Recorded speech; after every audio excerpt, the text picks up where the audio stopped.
Moi, je pense qu'il y a les valeurs de la tech qui portent pas mal les indices. Il y a la baisse des taux, comme disait c'est Yann, hein, je crois. Ryan. Ryan. Euh, Ryan, pardon. Euh, et peut-être une baisse des taux peut-être plus forte que prévu. Voilà, Ok. c'est ce qui, à mon avis, porte un peu les marchés. Et puis la macro qui est quand même plutôt pas mal côté US, j'ai l'impression. Ok, ok. Voilà Alors mon voilà, sentiment. alors ce qui est bien, c'est que voilà, vous avez dit un peu, vous avez résumé un peu l'ensemble. Hein, je vais le redire en d'autres termes, mais ça va reprendre effectivement là ce que vous avez dit. Alors effectivement, là, on est sur une ligne de crête. Alors personne ne m'a parlé de géopolitique, euh, mais en fait, pour le coup, vous avez raison parce qu'aujourd'hui, il y a des incertitudes géopolitiques. Hein. On l'a vu encore ce matin avec les news sur les drones russes qui ont fait une incursion dans le ciel polonais et qui ont été abattus par des avions de chasse de l'OTAN. Donc on est vraiment, on est sur une ligne de crête où il y a un balancier entre incertitude géopolitique et d'un autre côté la macro. Là aujourd'hui, les marchés, ce qu'ils intègrent, c'est essentiellement la partie macro et la partie baisse de taux. Effectivement, aujourd'hui, les marchés ont largement anticipé une baisse de taux lors du prochain FOMC. Hein. On a vu les politiques avec Donald Trump en tête qui ont milité pour cette baisse de taux. On a la Fed qui a consenti finalement euh, lors du symposium de Jackson Hole de, de, de baisser les taux. Hein. Ils ont, sans ambiguïté, ils ont déclaré qu'une baisse de taux interviendrait lors du prochain FOMC qui va se tenir la semaine prochaine.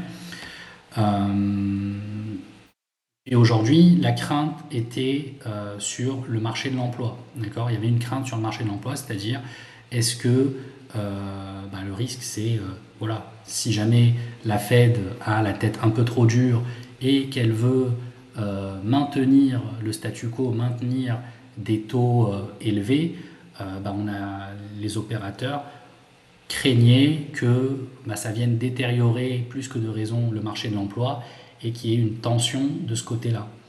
Euh, Ça s'est un peu vérifié parce que du coup, on a eu le NFP, on a eu la révision des chiffres de l'emploi par le BLS, et puis on a vu que on avait des créations d'emplois qui étaient en berne, des créations d'emplois qui étaient moins fortes que prévues, et ça vient conforter finalement le, le move, le fait que on ait un assouplissement monétaire, d'accord. Parce que si le marché de l'emploi il commence à piquer du nez, en fait, il va falloir réagir. À un moment donné, les pouvoirs publics, les banques centrales, elles vont réagir coûte que coûte. À côté de ça, parce que c'est toujours un peu la même petite musique qu'opposent les membres de la Fed à Donald Trump, hein, qui lui, depuis le début, militait pour des baisses de taux, parce que forcément, un président, pendant son mandat, ce qui l'intéresse, c'est euh, bah, des taux bas pour avoir de l'investissement, de la consommation et de facto des marchés qui vont être dopés à la hausse. Euh, mais du coup, ce qu'opposent comme argument les membres de la Fed, c'est attention à la reprise de l'inflation. La Banque centrale a pour mandat d'assurer la stabilité des prix, avoir une inflation inférieure mais proche de 2%. Et aujourd'hui, sur le CPI, il n'est pas tout à fait sous les 2%. Donc, c'est l'argument qu'opposaient les membres de la Fed, en tout cas certains membres de la Fed. Hein, parce que il y a plusieurs votants hein, lors du FOMC, il y a plusieurs gouverneurs de différentes Fed qui votent, et puis ensuite il y a une décision qui est prise. Euh, mais mais aujourd'hui, on l'a vu, ce qui conforte également cette baisse de taux qui va venir, c'est les chiffres aujourd'hui qu'on a eu sur le PPI, donc l'indice des prix à la production, qui est un des chiffres monitorés par la Fed quand il s'agit de prendre des décisions de politique monétaire. Euh, Ils regardent le PPI, ils regardent le CPI, ils regardent le PCE. Et aujourd'hui, le PPI, qu'est-ce qu'il nous dit? Il nous montre que on est dans un processus de désinflation. D'accord? On est dans un processus de désinflation. On n'est pas dans le scénario de reprise de l'inflation qui était, qui était enfin, c'était la petite musique qu'on pouvait entendre à un certain moment, et c'est pas le cas. Demain, on va voir aussi le CPI, les chiffres du CPI qui vont venir compléter les chiffres du PPI. Donc pour ceux qui voient pas un peu la distinction entre PPI et CPI, tout le monde fait la distinction ou pas? Ou un petit rappel s'impose? Ouais, c'est bon pour ça. Il y en a un pour les consommateurs, je crois, et un pour les industries. Ouais, exactement, ouais. C'est ça, hein. PPI, c'est l'industrie, et C'est consumer, CPI, c'est les... c'est ça. C'est clair pour toi ça, Ryan? Ouais, ouais. Ok, Yann aussi? Oui, Ok, bon super, donc je passe rapidement. Ouais, effectivement, comme l'a dit Fred, le PPI, c'est l'indice des prix à la production, donc c'est vraiment l'inflation monitorée d'un point de vue production, d'un point de vue industrie, et le CPI, c'est vraiment un indicateur d'inflation, où cette fois, on va plutôt avoir le focus, la vue sur la consommation, donc les consommateurs. Euh, mais les deux sont liés, hein, parce que forcément c'est un cercle, hein. Si les industriels augmentent leurs prix, et ou en tout cas pas augmentent leurs prix, mais si les matières premières qu'ils utilisent pour faire leurs biens de consommation augmentent, forcément ils vont répercuter ça sur les les prix de revente de leurs produits. Euh, et donc c'est qui achète derrière ces produits? C'est les consommateurs.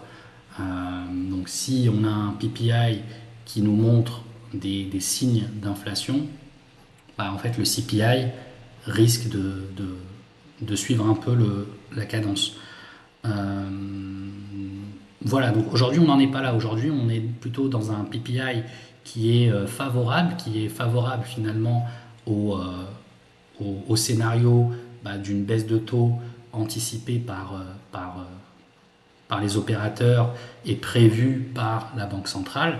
Donc aujourd'hui, si on regarde CME Watch, hein, l'outil CME Fed Watch, on a des probabilités. Donc ça, vous pouvez le voir, hein, sur le site du CME. Vous avez les probabilités de baisse de taux. Et aujourd'hui, à plus de 90%, on attend une baisse de taux d'un quart, de 25 points de base, donc un quart de point, 0,25%. Voilà, pour vous dire les différentes déclinaisons que vous allez pouvoir retrouver dans la presse financière. Soit on va parler d'un quart de point, soit on va parler de 0,25%, soit on va parler de 25 points de base, mais ça veut dire exactement la même chose. Bien entendu, si la Fed a la main encore plus souple et décide d'aller plus loin et de baisser ses taux de 50 points de base, donc de 0,50%, forcément, là encore, les marchés, ils ont encore, on va dire, de la place pour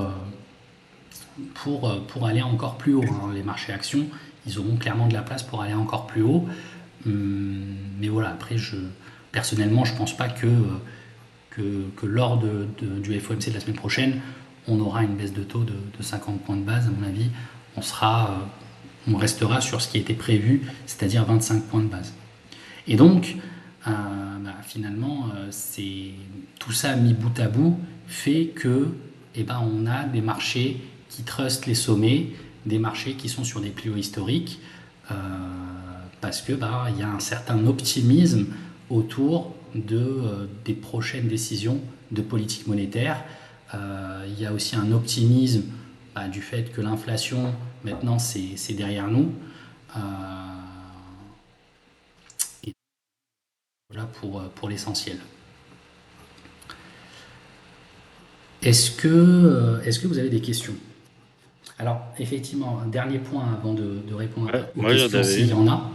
Dernier petit point, Effectivement, tout à l'heure, Fred parlait de la tech, hein, qui performe également. Effectivement,